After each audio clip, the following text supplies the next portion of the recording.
It was time for a new vacuum sealer. I had the GERYON for years. Now I have the UPRUBE. Let's get into it. I wanted to do a quick comparison overview of the GERYON versus the UPRUBE. The GERYON, this is what we used for about 2.5 years. It was great. We did so much vacuum sealing with this, but over time the vacuum started to fail a little bit, which is totally understandable after probably hundreds and hundreds and hundreds of seals. But it's a pretty basic vacuum sealer, to be honest. It does have a canister mode.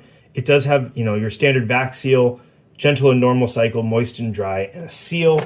But the whole thing kind of doesn't really have some of those extra bonus features. It does come apart just to store. And then it also has a sealing bar and no bag storage and no cutter. So it was great. It served its purpose. But now I was ready for something a little bit more substantial, and that's why I got the UPRUBE. It also has the vacuum port and comes with the attachment right here. The operating instructions are right on this lock, which you can remove when you're done with it. But it has dry, moist, and damp, gentle and normal vac, a pulse vacuum like for marinating, manual seal just to be able to seal stuff if you don't want to wait for the whole cycle to go.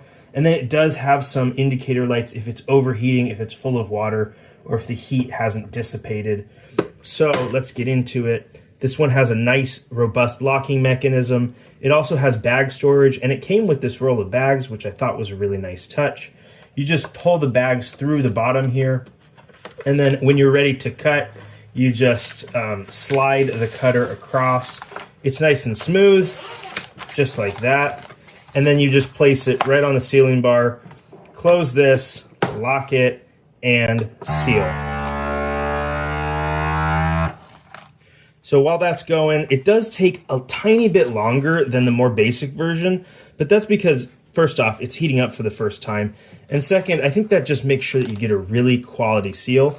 So while you're waiting for it to seal, you can be prepping the rest of your food off to the side, filling your bags, etc. But the vacuum is very thorough, and that's what I really like about it. So now that it's run through its cycle, you just pop it open here, and you can see the seal quality is pretty nice. It's not a double seal bar like some, but it doesn't have a lot of waste right here, and it just seems like overall it's a nice solid seal. You can clearly see that there's not going to be any air leakage. So overall, I'm pretty happy with it. I think we'll be saving hundreds and hundreds and hundreds of pounds of meat over this course of the season. And so this one, I think it'll be a great addition to the kitchen. It's not the most robust. It's not, if you're processing a ton of game or something like that, you can probably get by with this, but there are more substantial options. I would just say this is a solid value for what you get as far as features and quality. And the build is nice, and it's not too big and bulky. It really isn't. So I think that those are some of the key features of the UPRUBE. I hope that helps. Peace.